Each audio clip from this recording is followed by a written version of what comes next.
Hello, this is the luckiest maths teacher in the world. Thank you so much for tuning in to this video on substitution. You probably know what substitution is from sport.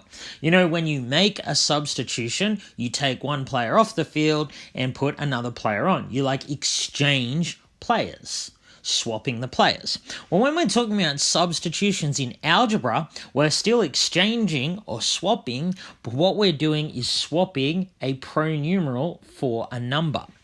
So let's look at something like this. So you know that a minus 4 is an example of an expression. A is a pronumeral, an unknown number. So this expression has 2 terms. So what we're going to do is look at taking an expression like this and giving the pronumeral a value. So let's say I tell you the value of the pronumeral is 7. So what we're going to do is take our expression and change or swap the pronumeral a for a number, in this case 7. So all I do is take my expression a minus 4, and everywhere I see a, I'm going to change it to 7. So if a equals 7, then a minus 4 is 7 minus 4, which is, of course, 3. Let's look at some harder examples. So let's look at this example here. If x is 2, what would be the value of 4 outside of x minus 2? So what does this mean? Well, remember we learned in the previous lesson, if we don't write an operation, assume that it's times. Brackets are not an operation. So this is 4 times by 2 minus 2. All I did was take my expression and change x to 2.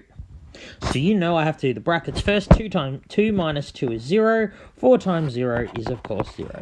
So the value of this is 0.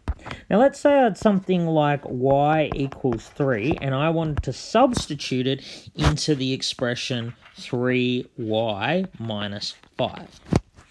So we have to do this one slightly differently. So we don't just take away the y and write a 3 there, right? That's wrong.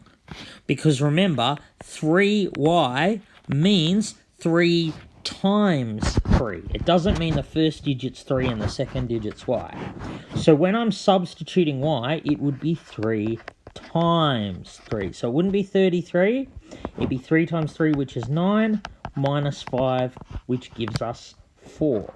Okay, so make sure that you understand if no operation's written, it is a times. We don't just substitute the pronumeral for a digit. So let's look at some examples where we're taking an expression that has more than one pronumeral. So a is 3, b is 5. What is 8 squared plus b squared? Well, this is actually easy too. It would be a, which is 3 squared, a squared, plus b squared, because b is 5. So remember, raising to a power comes before addition. So we go 3 to the power of 2. It's not 6, it's 3 squared. 3 times 3, which is 9. 5 squared is 25, and we just add them together and get 34. How easy is that? So let's try this one. X equals a half. So the value of a pronumeral does not need to be a whole number. X equals a half, y equals 4. What is y squared minus 2xy? It's actually not so hard.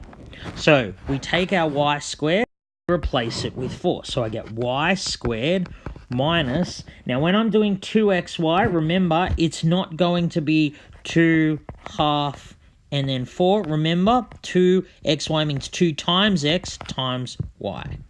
So it will be 4 squared minus 2 times half times 4.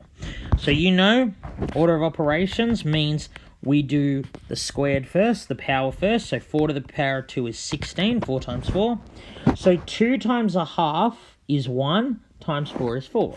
So it's 16 minus 4, which is equal to 12, okay? Substitution is easy as. Thank you so much for watching this video. This has been the luckiest maths teacher in the world. Have a great day.